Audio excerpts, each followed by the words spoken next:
What's up, guys? How you doing? It's your boy. It was awful. It's been a minute. I'm going to be talking about what I'm going to be doing and addressing the elephant in the room, which is Gotham City Imposters and the way that ended. I wanted to make a different kind of video, and that different kind of video was I wanted to revive Gotham City Imposters and make it the game it used to be, but unfortunately, it's impossible. In order for that to happen, I'd have to be able to provide a link to the store page that Gotham City would be able to be downloaded from. Well, guess what Monolith did? They removed it from Steam, so you can no longer download it. There's a hidden link because I still have the game on Steam because I downloaded it before they removed it.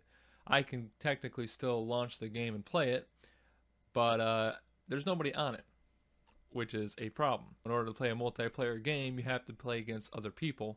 If nobody's playing it, then you can't play that game. And there was a Gotham City Imposters Steam group that was actually getting games together on the game to play because the servers are still technically up. They still work.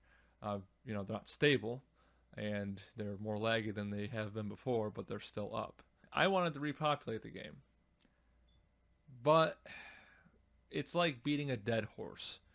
Monolith partnered with WB Games, and WB owns the rights to DC, or is able to work with DC to make like the Justice League movie, Wonder Woman, and all that fun shit.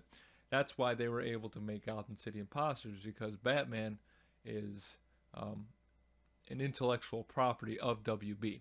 So they were able to make that game, but they gave up on it. The game on Steam launched to 7,000 players worldwide, and ever since then it went down because it was such a niche. I wouldn't say it was niche, but it was such a different product at the time, and all these separate games have been taken off, like Apex Legends and all that other shit. That this game was, I say, it was a little ahead of its time with the way it was doing. It was a hero shooter before hero shooters were really a thing. It launched on consoles at 30 FPS, which was the limitations at the time. It wasn't a very optimized game. It was like a little indie game made by Monolith, who were at the time, and I think they still are, relatively big. If it launched at 60 FPS and they fixed a lot of the stuff that was wrong with that game and they kept going with it, then yeah, I think it would have succeeded. But you can't, go back in time and fix something, because that would be great. We'd have a lot more stable games and a lot more variety out there to play with, but you can't do that, so we gotta look forward. So unfortunately, Gotham City Imposters is dead, and there's nothing we can do about it. We can't revive the game, we can't play it ever again, and it is what it is. So we have to look forward. And how I want to look forward is, I want to get into other FPS games. There's a lot of FPS games to dip your toes into, to, put your hat in. That's not how it goes, but there's a lot of FPS games out there. And what we can do is we can go and play them, because there's actually populations on them, unlike GCI. And before, when I was playing Gotham City Imposters, I was playing on 60 hertz with input lag that would make you puke. I could have been so much better when I was playing that game, but the hardware I had at the time just wasn't happening. I was doing the best I could. I made 3 montages on the goddamn game, and I was apparently pretty decent at it. But I found that whenever I was going up against really good players, I was okay at best. Not really where I wanted to be. Ever since then, I got the old Logitech G Pro X Super Lite. See my notes right there. I got the Logitech G Pro X Super Lite, and I got the Wooting keyboard, which has magnetic actuating switches, or magnetic switches, that detect whenever you press the key down halfway, a little way, or all the way, depending on what you have it at. It has instant response times, so does the G Pro X Super Lite, so it's a great thing to have. Not to mention my GPU upgrade. I now rock an RTX 3070, whereas before I was rocking a GTX 1060. And for a lot of my streaming career, a GTX 750 Ti.